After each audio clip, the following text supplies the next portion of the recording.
Olá, bem-vindos então à nossa terceira aula deste mini curso para pais. E nessa aula nós vamos falar um pouquinho sobre as diferenças entre transtornos, problemas, dificuldades. É muito importante a gente saber, tudo isso faz parte do desenvolvimento, da aprendizagem das crianças, mas que transtornos, problemas e dificuldades são coisas bem diferentes quando a gente está lidando com diagnósticos, por exemplo. Para ficar mais claro, eu trouxe para vocês aqui de forma muito visual. Para ficar mais claro, eu vou detalhar aqui para vocês a diferença, por exemplo, entre problemas e dificuldades no desenvolvimento e na aprendizagem. Problemas, por exemplo, o que são problemas? Geralmente, quando acontece algo pontual, aconteceu alguma coisa ali que não se repete muito, no desenvolvimento da criança, nas ações dela na escola. Isso é um problema. Normalmente, poucas ações que a gente faz já dão um bom resultado, Então, por exemplo, às vezes a criança foi mal numa prova, daí a gente observa ali,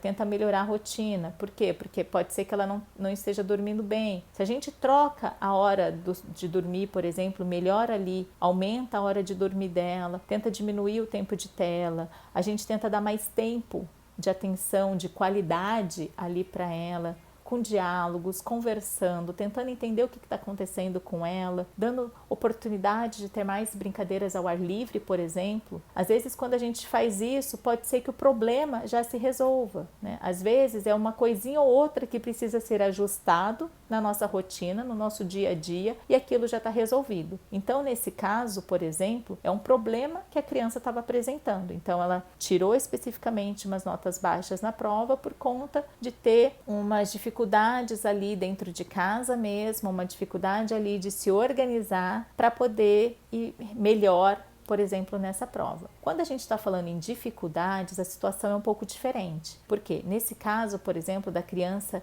começar a ir mal na escola, Não é em uma, duas provas, mas ela começar a ir mal, por exemplo, ela começar a ter alguma dificuldade, assim, no sentido de atraso no seu aprendizado, pode ser que realmente seja uma dificuldade e não um problema, tá?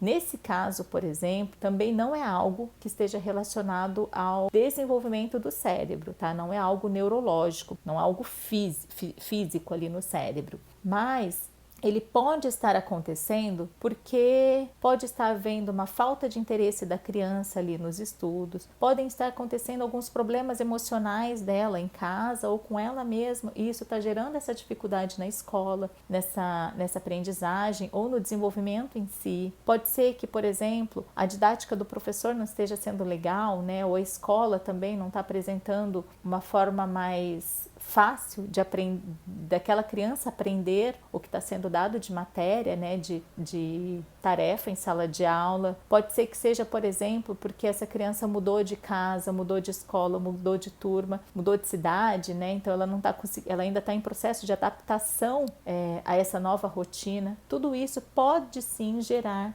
uma dificuldade na aprendizagem, uma dificuldade no desenvolvimento dessa criança. Mas isso não quer dizer que seja algo neurológico, tá? Que seja algo físico ali no cérebro dela. Agora, no caso de distúrbios ou transtornos, aí sim existe uma anormalidade no sistema nervoso central, ou seja, existe ali algum probleminha, alguma coisinha ali no cérebro dessa criança que não tá legal. Alguma coisa diferente ali acontece na cabeça dela que impede ou às vezes atrasa o desenvolvimento dela. Nesses casos, sim, é considerado um distúrbio ou um transtorno de aprendizagem ou no desenvolvimento. Então, a gente precisa entender, ter muito claro na nossa cabeça que problema, dificuldade e distúrbio ou transtorno são coisas diferentes, tá?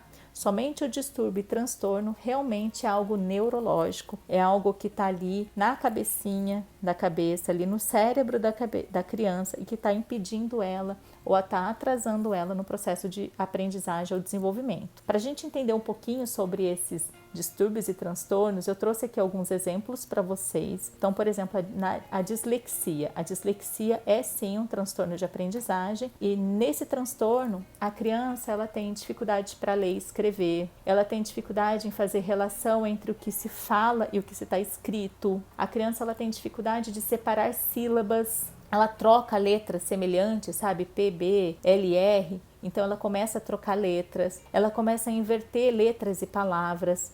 Tudo isso são algumas características de crianças ou de pessoas que têm dislexia. Existe, por exemplo, a descalculia, que é um outro transtorno de aprendizagem. Nesse caso, a criança ela tem uma dificuldade com os números e ela não consegue entender, por exemplo, questões escritas. Sabe aqueles probleminhas de matemática, né, que tem que resolver, que parece que é um texto para a criança resolver? Ela começa a ter dificuldades nisso também. Ela tem dificuldades de memória de curto prazo e dificuldades, inclusive, de se expressar graficamente. Tudo que é voltado a números, a coisa muito lógica ali, a criança tem uma certa dificuldade. Existe também um outro transtorno de aprendizagem que é a disgrafia. Na disgrafia, a criança ela apresenta dificuldade de movimentar os dedos, mãos e braços. Então, na verdade, é uma falta de coordenação motora, né? Existe uma falta de noção espacial. Nesse caso, por exemplo, a letra pode sair feia, mas ela não é feia porque a criança quer escrever feio, e sim porque é resultado desse problema de coordenação motora mesmo. E tem o caso, por exemplo, de alguns outros transtornos que são mais conhecidos, né? Que, por exemplo, é o TDAH, que é o transtorno de déficit de atenção e hiperatividade, em que a criança ela apresenta alguns comportamentos de hiperatividade. Então, ela é aquela criança que às vezes não consegue ficar muito tempo parada no mesmo lugar, ela precisa estar se movimentando, ela fica correndo de um lado para o outro, que tem muita impulsividade, então ela não pensa muito às vezes para fazer as coisas, ela já vai fazendo, atropelando tudo que está ali na frente dela, é muito desatenta, presta atenção às vezes em detalhes, então ela é uma criança que às vezes esbarra muito nas coisas, tropeça no meio da rua, depois fala, nossa, nem vi. Nem percebeu que tinha alguém ali na frente dela, ela tropeça na pessoa. E nesse caso, a criança apresenta sim algum probleminha neurológico. Outro transtorno também conhecido é o TOD, que é o transtorno opositor desafiador. Nesse caso, a criança ela apresenta muitos comportamentos desafiadores. Aquela criança que está sempre no contra, né? Ela apresenta muito comportamento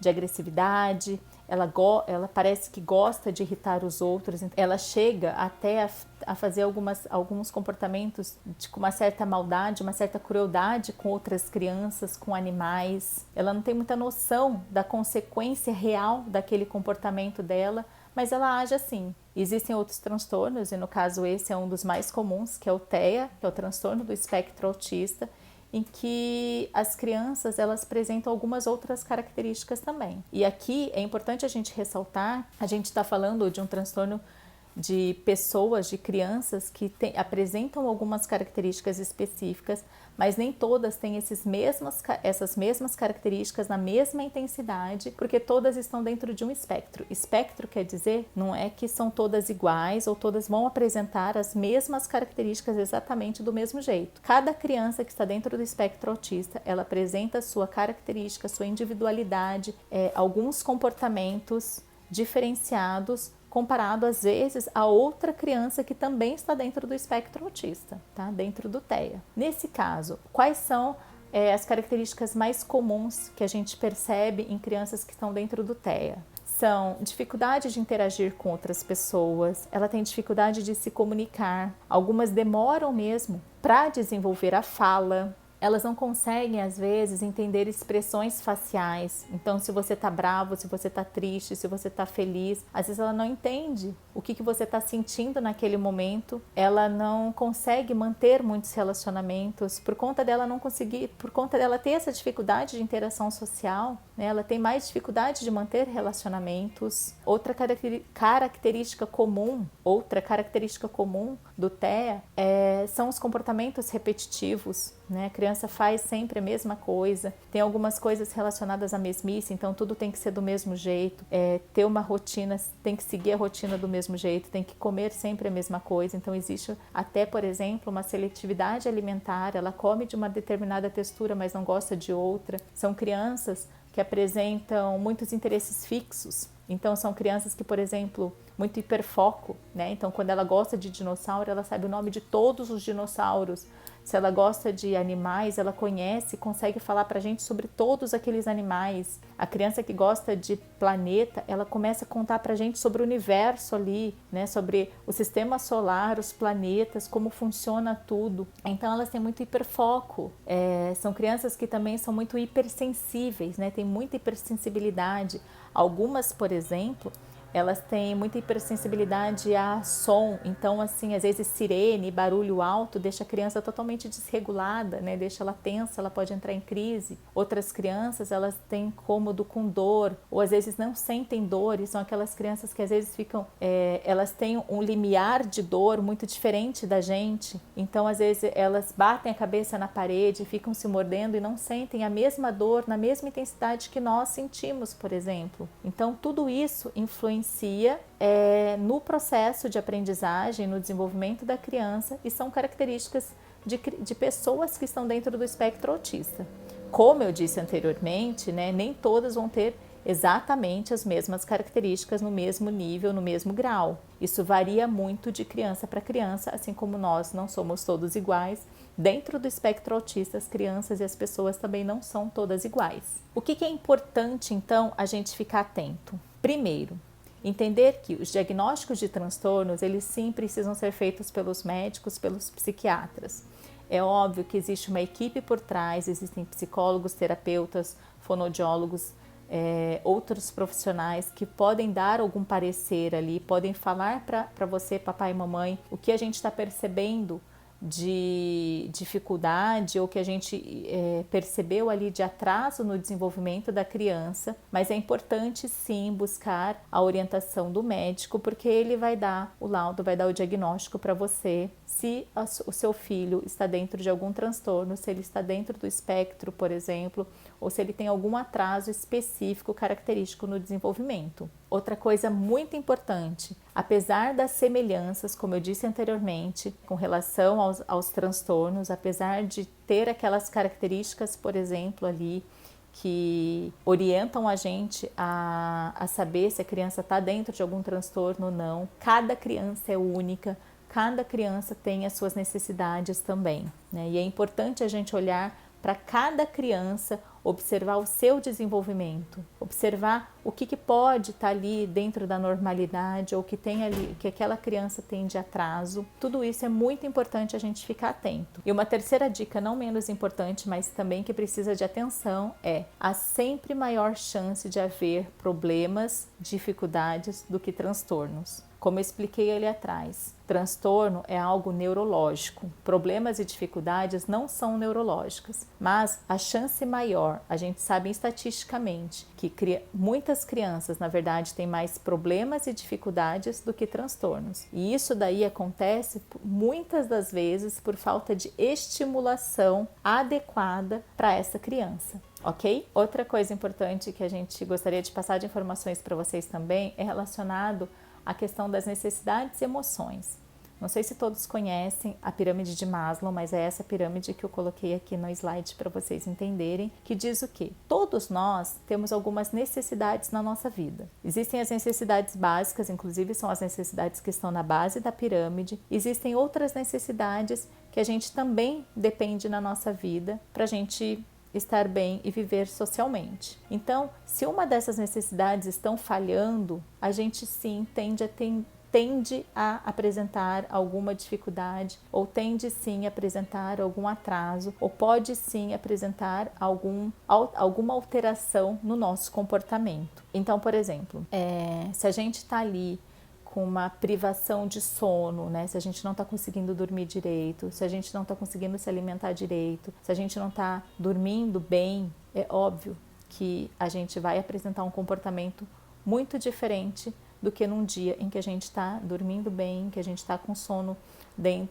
regulado, em que a gente está comendo adequadamente, em que a gente não está doente, por exemplo. Assim como nós pais não estamos apresentando para nossos filhos o mínimo de conforto ali para ele poder dormir bem, estar bem dentro de casa, né? E aqui eu não estou falando de ter a melhor casa, o melhor quarto, não é isso. Mas se a gente não apresentar o mínimo de conforto para essa criança, isso também vai afetar no desenvolvimento dela, se ela não está sendo bem atendida na questão de saúde, se ela está numa família em que está uma família totalmente desestruturada, em que pai e mãe não conversam, ou quando conversam só brigam na frente dessa criança, se ela está num ambiente em que ela não se sente amada, não se sente querida, em que não existe, por exemplo, ali um senso de confiança, de respeito ao próximo, dificilmente essa criança vai estar bem também, dificilmente essa criança vai conseguir se desenvolver de uma forma adequada.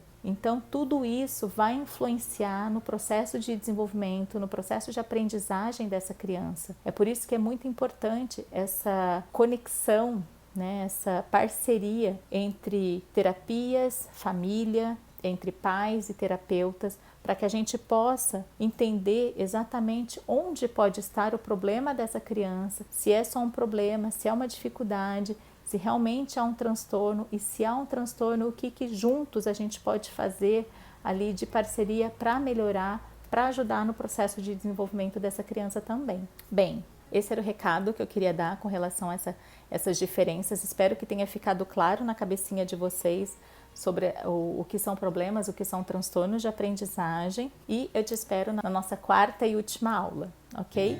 Até lá!